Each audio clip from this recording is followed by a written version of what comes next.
दोस्तों, आप कर्म करते हैं, फिर भी आप दुखी क्यों हैं? क्या आपका कर्म कर्म है या फिर दुष्कर्म है? सही कर्म का ही सही फल मिलता है, लेकिन सही कर्म करें कैसे? सही कर्म होता क्या है?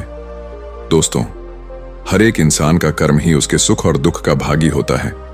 सही कर्म उसके सुख का भागी होता है और गलत कर्म उसके दुख का भागी होता है। दोस्तों, कहानी शुरू करने से पहले कमेंट में नमो बुद्धाय लिखकर वीडियो को लाइक जरूर करें। तो चलिए शुरू करते हैं इस कहानी को। एक बार की बात है, महात्मा गौतम बुद्ध जी के एक शिष्य ने यह प्रश्न किया कि हे भगवान, कर्म क्या है? महात्मा गौतम बुद्ध जी मुस्कुराए और उन्होंने जवाब दिया, वत्स, मैं तुमको एक कहानी सुनाने जा रहा हूं। इस कहानी के माध्यम से तुम सभी शिष्य यह समझ जाओगे कि कर्म क्या है। एक राजा था। वह अपने मंत्री के साथ देश का भ्रमण करने निकला। भ्रमण करते करते राजा और मंत्री एक बाजार में पहुंच गए। उस बाजार में राजा का ध्यान एक दुकानदार के ऊपर गया। उस दुकानदार को देखते ही राजा के मन में न जाने क्यों यह विचार आया कि मैं इस दुकानदार को कल फांसी की सजा दे दूं। यह बात राजा ने अपनी मंत्री को बताया। मंत्री कुछ बोले उससे पहले राजा उस दुकानदार के दुकान के सामने से आगे निकल चुके थे और दूसरी बातें करने लगे। मंत्री बहुत ही चिंतित हो गया। यह बात समझ नहीं पा रहा था कि दुकानदार की गलती क्या है। दुकानदार से बिना कुछ बात किए, बिना कुछ सोचे समझे महाराज ऐसा फैसला लेने के बारे में क्यों सोच रहे हैं? राजा और मंत्री भ्रमण करने के बाद राज दरबार वापस चले गए। मंत्री को रात भर नींद नहीं आई।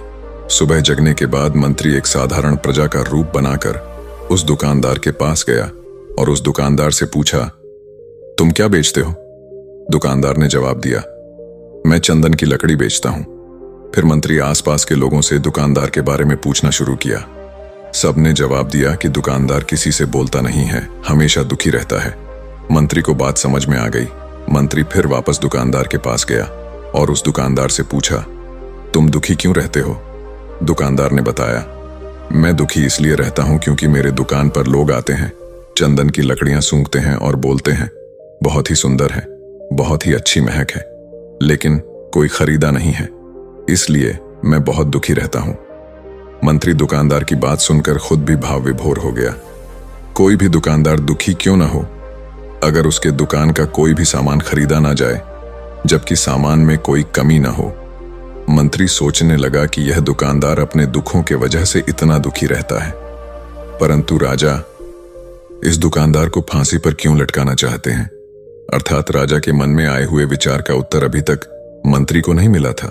मंत्री ने फिर दुकानदार से पूछा, भाई, तब तुम क्या करोगे अगर तुम्हारे दुकान की सारी चंदन की लकड़ियां ऐसे ही रखी रह जाएंगी तो? दुकानदार ने गुस्से भाव में बोला, हाँ, मैं जानता हूं, मेरी चंदन की लकड़ियां ऐसे ही रखी रह जाएंगे, कोई नहीं खरीदेगा। इसीलिए मैं सोचता हूं कि हमारे देश का राजा जल्दी से मर जाए। अगर वह जल्दी से मर जाता तो मैं उस राज दरबार में उस राजा के दाह संस्कार के लिए अपनी चंदन की लकड़ी देता, जिससे मुझे कुछ पैसे मिल जाते और इस बाजार के अलावा बाकी के लोगों को भी मेरे चंदन की लकड़ी के बारे में पता चलता, तो फिर शायद कुछ न कुछ लोग मेरी दुकान से जरूर खरीदने आते चंदन की लकड़ी। मंत्री दुकानदार की बात को सुनकर सब कुछ समझ गया और उसके मन में एक विचार आया। मंत्री ने दुकानदार से चंदन की कुछ लकड़ियां खरीदें। इस खरीदारी से दुकानदार को कुछ पैसे भी मिल गए और वह थोड़ा खुश भी हो गया। मंत्री चंदन की लकड़ियों को लेकर वापस राजदरबार चला आया। राजदरबार पहुंचकर मंत्री ने उन चंदन की लकड़ियों को राजा के समक्ष रख दिया और बोला कि हे राजन, ये चंदन की लकड़ियां उसी दुकानदार ने आपको भेंट किया है जिस दुकानदार को आप फांसी देने के लिए सोच रहे थे। राजा उन चंदन को सूंघे तथा सूंघने के बाद बड़े ही प्रसन्न हुए। उन्होंने कहा, यह चंदन की लकड़ियां बहुत ही ज्यादा खुशबूदार हैं। दुकानदार के इस अनोखे भेंट से राजा बहुत खुश हुए और मंत्री को कुछ स्वर्ण मुद्राएं दिए तथा बोले, जाओ, उस दुकानदार को ये स्वर्ण मुद्राएं इनाम में देना और बोलना कि आज के बाद महल में जब कभी भी चंदन की लकड़ी की जरूरत पड़ेगी तब तुम्हारे दुकान से ही चंदन की लकड़ी ली जाएगी। मंत्री जी मुस्कुराने लगे तथा ये सोचने लगे कि अब तो राजा के मन में उस दुकानदार को फांसी देने का विचार आ ही नहीं सकता, क्योंकि अब तो हमेशा राज दरबार के लिए चंदन की लकड़ियों का इंतजाम की जिम्मेदारी उस दुकानदार को जो मिल गई है।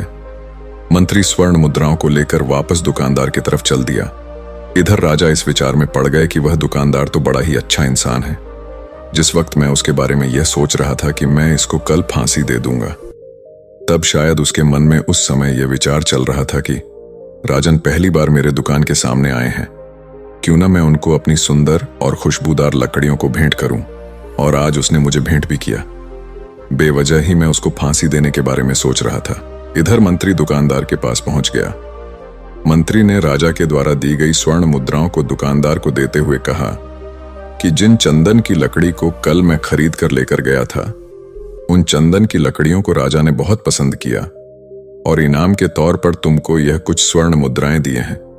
दुकानदार बहुत ही खुश होने लगा। साथ ही साथ मंत्री ने उस दुकानदार को यह भी बताया कि अब आज के बाद राज दरबार में जब कभी भी चंदन की लकड़ियों की जरूरत पड़ेगी तो सारी चंदन की लकड़ियां तुम्हारी दुकान से ली जाएगी। दुकानदार मंत्री की बात सुनकर बहुत ही खुश हो गया। मंत्री ने दुकानदार से पूछा, क्यों भाई, तुम तो राजा के बारे में इतना बुरा भला सोचते थे, लेकिन राजा देखो तुम्हारी कितना चिंता करते हैं। राजा कितने अच्छे हैं। राजा अपनी प्रजा के बारे में कभी भी गलत नहीं सोचते हैं। दुकानदार मंत्री की बात से सहमत हो गया और बहुत दुखी हुआ। दुकानदार मंत्री से बोला, मैं कितना गलत सोचता था राजा के बारे में। राजा तो बड़े ही अच्छे हैं, बड़े ही भले राजा हैं। भगवान करे कि राजा की बहुत ही लंबी आयु हो। ये बात सुनकर मंत्री भी बहुत खुश हुआ। फिर मंत्री वहां से वापस राज दरबार को चला गया और यहीं पर महात्मा गौतम बुद्ध जी ने इस कहानी को समाप्त कर दिए। फिर अपने शिष्यों से उन्होंने पूछा कि अब बताओ कि कर्म क्या है।